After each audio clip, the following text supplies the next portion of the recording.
हिंदू पंचांग के अनुसार वैशाख मास के शुक्ल पक्ष की तृतीया तिथि को भगवान परशुराम की जयंती मनाई जाती है। धर्म ग्रंथों के अनुसार इसी दिन भगवान विष्णु के आवेशावतार परशुराम का जन्म हुआ था। आज हम आपको भगवान परशुराम से संबंधित कुछ रोचक बातें बता रहे हैं, तो चलिए शुरू करते हैं। एक बार महिष्मति देश का राजा कार्तवीर्य अर्जुन युद्ध जीतकर जमदग्नि मुनि के आश्रम से निकला। तब वह थोड़ा आराम करने के लिए आश्रम में ही रुक गया। उसने देखा कामधेनु ने बड़ी ही सहजता से पूरी सेना के लिए भोजन की व्यवस्था कर दी, तो वह कामधेनु के बछड़े को अपने साथ बलपूर्वक ले गया। जब यह बात परशुराम को पता चली तो उन्होंने कार्तवीर्य अर्जुन की 1000 भुजाएं काट दी और उसका वध कर दिया। कार्तवीर्य अर्जुन के वध का बदला उसके पुत्रों ने जमदग्नि मुनि का वध करके लिया। क्षत्रियों का यह नीच कर्म देख भगवान परशुराम बेहद क्रोधित हुए और उन्होंने कार्तवीर्य अर्जुन के सभी पुत्रों का वध कर दिया। जिन जिन क्षत्रिय राजाओं ने उनका साथ दिया, परशुराम ने उनका भी वध कर दिया। इस प्रकार भगवान परशुराम ने 21 बार धरती को क्षत्रिय विहीन कर दिया था। महाभारत के अनुसार परशुराम के क्रोध को देखकर महर्षि ऋचिक ने साक्षात प्रकट होकर उन्हें इस घोर कर्म से रोका। तब उन्होंने क्षत्रियों का संहार करना बंद किया और सारी पृथ्वी ब्राह्मणों को दान कर दी और स्वयं महेंद्र पर्वत पर निवास करने लगे। फरसे से काट दिया था श्री गणेश का एक दंत। ब्रह्मवैवर्त पुराण के अनुसार एक बार परशुराम जब भगवान शिव के दर्शन करने के लिए कैलाश पहुंचे तो भगवान ध्यान में थे। तब श्री गणेश ने परशुराम जी को भगवान शिव से मिलने नहीं दिया। इस बात से क्रोधित होकर परशुराम जी ने फरसे से श्री गणेश पर वार कर दिया। वह फरसा स्वयं भगवान शिव ने परशुराम को दिया था।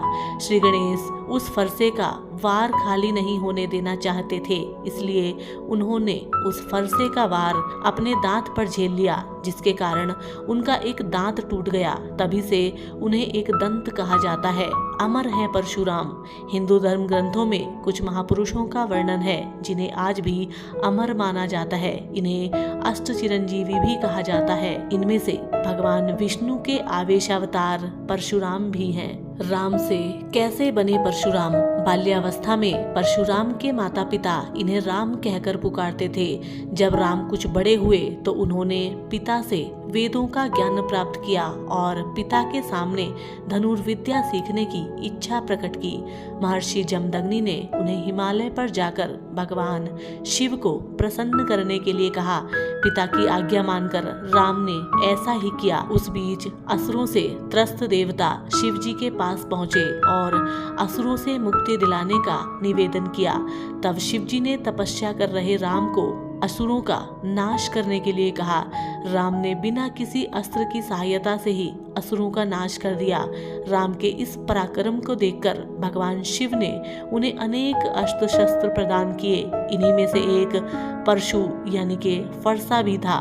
यह अस्त्र राम को बेहद प्रिय था। इसे प्राप्त करते ही राम का नाम परशुराम हो गया। नहीं हुआ था उनका श्री राम से कोई विवाद। गोस्वामी तुलसीदास द्वारा रचित श्री रामचरितमानस में वर्णन है कि भगवान श्री राम ने सीता स्वयंवर में शिव धनुष उठाया और प्रत्यंचा चढ़ाते समय वह टूट गया। धनुष टूटने की आवाज सुनकर भगवान परशुराम भी वहां पहुंचे।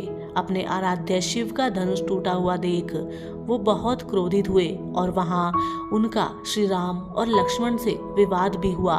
जबकि वाल्मीकि रामायण के अनुसार सीता से विवाह के बाद जब श्री राम पुनः अयोध्या लौट रहे थे तब परशुराम वहां आए और उन्होंने श्री राम से अपने धनुष पर बाण चढ़ाने के लिए कहा। श्री राम ने बाण धनुष पर चढ़ाकर छोड़ दिया। यह देखकर परशुराम को भगवान श्री राम के वास्तविक स्वरूप का ज्ञान हो गया और वो वहां से चले गए। स्वयं ने ही किया था अपनी माता का वध। एक बार परशुराम की माता रेणुका स्नान करके आश्रम लौट रही थी। तब संयोग से राजा चित्ररथ भी वहां जल विहार कर रहे थे। राजा को देखकर रेणुका के मन में विकार उत्पन्न हो गया। उसी अवस्था में वह आश्रम पहुंच गई। जमदग्नि ने रेणुका को देखकर उनके मन की बात जान ली और अपने पुत्रों से माता का वध करने को कहा, किंतु मोहवश किसी ने भी अपने पिता की आज्ञा का पालन नहीं किया। तब परशुराम ने बिना सोचे समझे अपने फरसे से उनका सिर काट डाला। यह देखकर मुनि जमदग्नि अत्यंत प्रसन्न हुए और उन्होंने परशुराम से वरदान मांगने को कहा।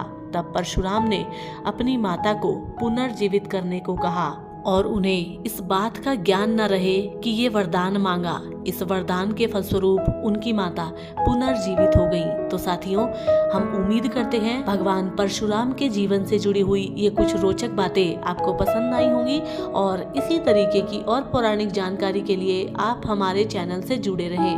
हम आपसे मिलेंगे इसी तरीके की और कहानी के साथ। तब तक के लिए नमस्कार, जय हिंद।